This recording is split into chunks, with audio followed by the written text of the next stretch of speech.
Hello, welcome. Aku Fadel. Kali ini di video ini aku bakal ngebahas tentang kejadian ledakan nuklir terburuk sepanjang masa, yaitu ledakan nuklir di Chernobyl di tahun 1986.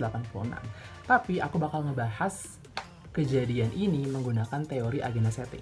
So, without any further ado, let's jump right in. Oke, seperti yang tadi sudah disebutkan, aku bakal ngebahas si kejadian ledakan Chernobyl pakai agenda setting. Tapi sebelum aku ngebahas kejadian ledakan Chernobylnya, aku bakal ngebahas dulu tentang teori agenda settingnya. Dan aku nggak pengen salah, jadi setelah apa yang aku dapatkan, setelah aku melakukan research, si teori agenda setting ini pertama kali ditemukan di tahun 1986 di saat pemilihan Presiden Amerika Serikat. Dan basically, teori agenda setting ini tuh teori yang membahas mengenai peran besar media massa dalam membentuk agenda orang-orang untuk mendapatkan informasi dalam suatu berita. Karena masyarakat sudah terbiasa dengan berita yang disampaikan oleh media, sehingga informasi dalam suatu berita akan menjadi bahan pembicaraan sehari-hari. Seperti itu. Di teori ini terdapat dua asumsi utama gitu ya. Yang pertama, masyarakat, pers, dan media massa itu tidak mencerminkan kenyataan. Mereka menyaring dan membentuk isu. Terus yang kedua, konsentrasi media massa hanya pada beberapa masalah masyarakat untuk ditayangkan sebagai isu-isu yang lebih penting daripada isu-isu lain. Jadi kasarnya si media ini tuh mengkonstruksi suatu isu atau kayak ya mereka menyoroti suatu isu tapi not as a whole. Jadi mereka mengambil bagian. Dari bagian-bagian itu mereka konstruksi satu ide sehingga itu jadi konsentrasi pembahasan dan jadi pembicaraan sehari-hari. Oke, nah terus tadi kita udah ngebahas nih si teori agenda setting dan semoga teman-teman paham ya, ada brief explanation dari agenda settingnya dan asumsinya.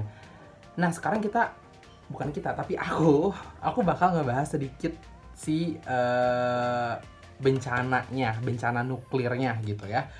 Jadi si ledakan ini tuh terjadi di tahun 1986, di tanggal 26 April 1986. Itu kejadiannya dini hari. Jadi ceritanya dari yang aku tahu dan dari yang aku baca, pekerja shift malam itu lagi melakukan uji coba, tapi uji coba itu tuh dipaksakan dan ternyata uji coba itu gagal seperti itu. Nah dari uji coba yang gagal ini meledaklah si reaktor nuklirnya. Kalau nggak salah reaktor nomor 4 kayak gitu. Jadi di Chernobyl itu ada 4 reaktor dan yang meledak itu reaktor nomor 4. Dan kejadiannya itu yang meledaknya adalah core atau inti dari reaktornya. Jadi dari ledakan itu terlepaslah jutaan ton radioaktif ke permukaan udara sehingga menimbulkan radiasi yang cukup besar di kota Pripyat. Kayak gitu. Sampai video ini dirilis, teman-teman, korban yang tercatat itu adalah sebanyak 500.000 orang meninggal dunia, dan data yang aku dapatkan juga 8,5 juta orang itu terpapar radiasi. Dan selain itu juga kejadian ledakan di tahun 1986 ini mengakibatkan kota Pripyat di Ukraina itu tidak bisa dihuni sampai saat ini kayak gitu karena radiasinya yang begitu besar. Nah, fakta menarik lain dari ledakan ini adalah bahwa pemerintah Uni Soviet pada saat itu tidak mengeluarkan pernyataan resmi selama 2 hari. Jadi setelah 2 hari kejadian baru mereka mengeluarkan pernyataan resmi. Nah menariknya, karena radiasinya cukup besar dan juga ledakannya cukup besar dan bahan radioaktif yang dikeluarkan yang terlepas ke permukaan juga cukup besar, ini sampai ke negara Swedia.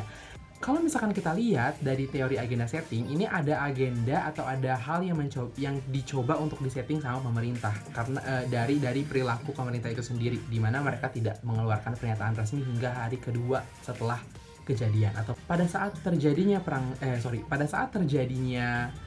ledakan itu sedang terjadi perang dingin, dan otomatis si pemerintah ini tuh pastinya ada hal yang coba dicegah, yaitu kepentingan nasional mereka, di mana ada kepentingan yang coba untuk dipenuhi. Nah, salah satunya adalah mereka ingin mempertahankan citra negara mereka. Ada gengsi yang sedang dipertahankan.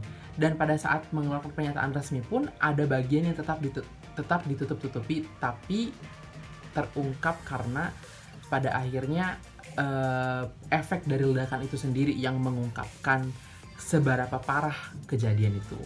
Dan selain itu juga, mereka menutupi hal ini juga itu demi mencegah kepanikan yang dapat terjadi di masyarakat. Teman-teman, itu dia tadi pembahasan tentang kejadian ledakan Chernobyl menggunakan teori agenda setting. Semoga teman-teman puas dengan videonya, dan juga terima kasih sudah nonton ya teman-teman. See you in the future. Bye.